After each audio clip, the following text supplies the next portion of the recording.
Everyone, good evening সকলকে। এখন প্রায় বাজতে চললো সন্ধে ছটা বাজতে 10। তো আমি আজকে একটু বিকেলে ফ্রেশ শাওয়ার দিয়ে নিয়ে এলাম। তোমরা আমার মুখ চোখ দেখেই বুঝতে পারছো, মানে আমি বিগত বেশ কয়েকদিন হলো ব্লগ কিচ্ছু দিচ্ছিলাম না।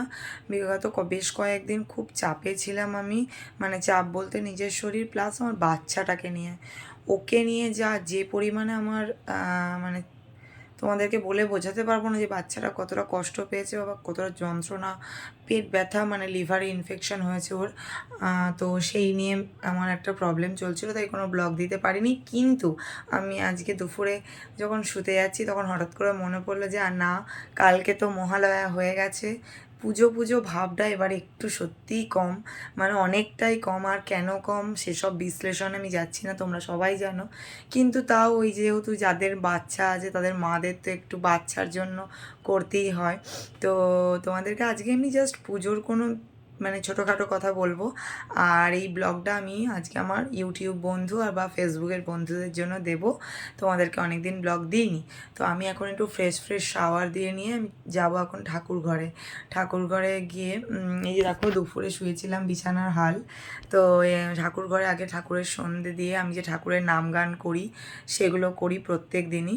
তো সেগুলো করে এসে বিছানাটাকে গোছাবো, সমস্ত কাচাকুচি ঝাড়াঝুড়ি এই সমস্ত নিয়ে ব্যস্ত ছিলাম। প্লাস ছেলের শরীর খারাপ, এইসবের জন্য আমি না ইউটিউব না ফেসবুক কোনো ব্লগ ভিডিও দিতে পারিনি, মিনি ব্লগ দিতে পারিনি।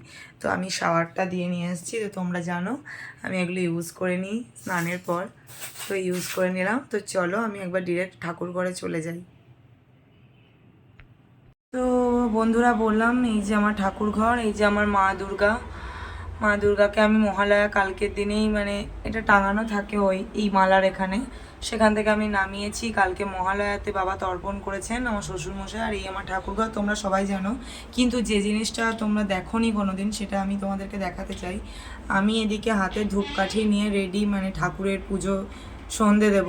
আর একজন আমার ছেলে, ও ভীষণ ভালো, প্রত্যেক দিন আমার সঙ্গে এসে ঠাকুর ঘরে সন্ধেবেলা ওর প্রণাম মন্ত্রটা করে নেয়, সেটাও এখন করবে।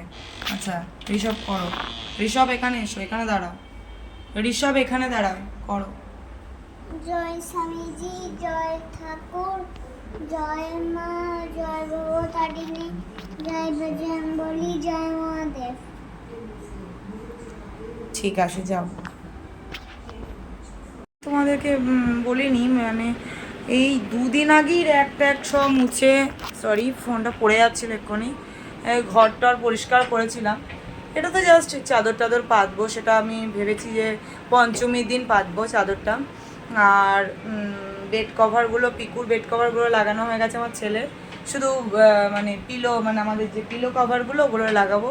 সরি বেড কভার বলছি, ওর পা বালিশের কভারগুলো লাগানো হয়ে গেছে, শুধু পিলো কভারগুলো লাগাবো। আর চাদরটা এটা মানে পঞ্চমীর দিনকে করবো। আর তোমাদেরকে বললাম যে আমার ছেলে ও থাকলে পরে হবেই, কিচ্ছু করার নেই, বাচ্চা শিশু। তো ঘরটা তো আমার পরিষ্কার পরিচ্ছন্নই আছে, আমি সব ওগুলো ডাস্টিং ফাস্টিং করে নিয়েছিলাম। তো মনে হচ্ছে না একটুখানি কিছু করি। তো এই সন্ধে দিয়ে এখন এগুলো করে নিচ্ছি, তারপরে রান্নায় যাব। রান্না করতে হবে আজকে, একটু সোয়াবিন করবো ভাবছি, তো তোমাদের সঙ্গে শেয়ার করে নেবো রান্নাটা।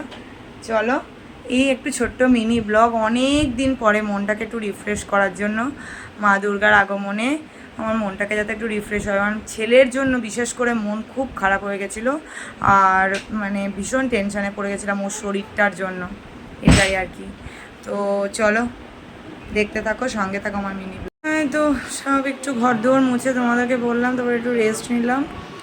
এইবারে দেখো ওকে একটুখানি খেতে দিয়েছি, কারণ ওর বাইরের কোনো কিছু তো সবই বারণ, মানে ওর সামনে আমরা নামগুলো পর্যন্ত নিচ্ছি না, এমনই ওর অবস্থা। মানে যে বাইরের খাবার বাচ্চারা পছন্দ করে তার নামগুলো পর্যন্ত উচ্চারণ করা ওর সামনে যাচ্ছে না।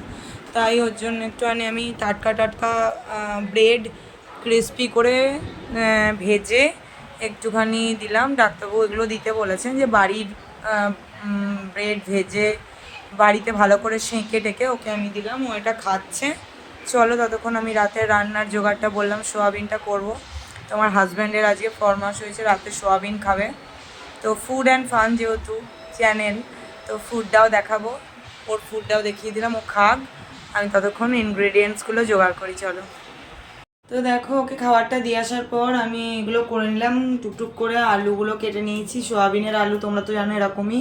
আর সোয়াবিন রান্নার রেসিপি তোমাদের দেখাচ্ছি না, জাস্ট সোয়াবিনটা সিদ্ধ করতে দিয়েছি। এরপর সোয়াবিনটা পুরো রান্নাবান্না করে নেওয়ার পর তোমাদেরকে ডিটেলস দেখাবো। তো তোমরা আমার সঙ্গে থেকো প্লিজ। আমার চ্যানেলটা আমি ভিডিও দিতে পারি না পারি, তোমরা প্লিজ একটু এগিয়ে নিয়ে যাওয়ার চেষ্টা করো, আমাকে একটু মোটিভেট করো।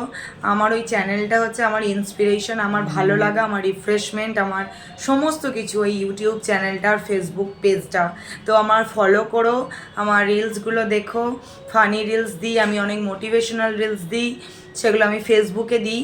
আর যেটা YouTube food and fun with Riya, ওটাও তোমরা ইউটিউবে গিয়ে সার্চ করলে পাবে। তো ফুডও দিচ্ছি, ফানও তোমাদেরকে শেয়ার করছি। যেমন বললাম, সন্ধেবেলা একদম রান্না করতে ভালো লাগে না, জানো তো, কিন্তু কি করব, লিপস্টিপ পরে একদম রান্না করতে চলে এসেছি। তো আমি একটু মজার মধ্যেই থাকার চেষ্টা করি, কারণ ডাক্তার বলেছে আমার ছেলেটাকে একটু মানে পরিবেশটা অন্যরকম রাখতে, ওর জন্য আমাদেরকে একটু মজা হাসি সব কিছুর মধ্যেই থাকতে হয় আমাকে, যেহেতু আমি মা। চলো রান্নাটা করে নিই। দেখো বন্ধুরা, আমি চাপিয়ে দিয়েছি সোয়াবিনটা।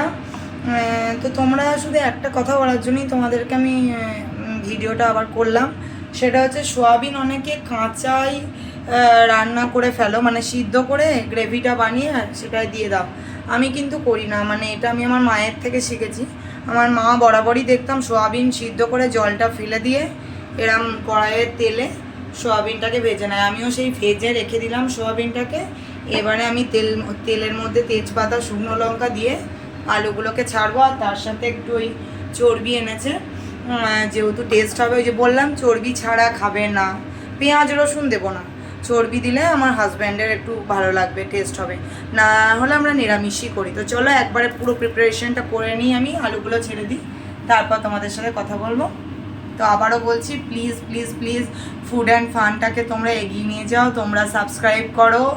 আর পুজোর মধ্যে যদি আমার প্রে করো আমার ছেলে সুস্থ থাকে, আমি সুস্থ থাকি, নিশ্চয়ই ভালো ভালো ভিডিও, ফান ভিডিও সব কিছু তোমাদেরকে শেয়ার করবো।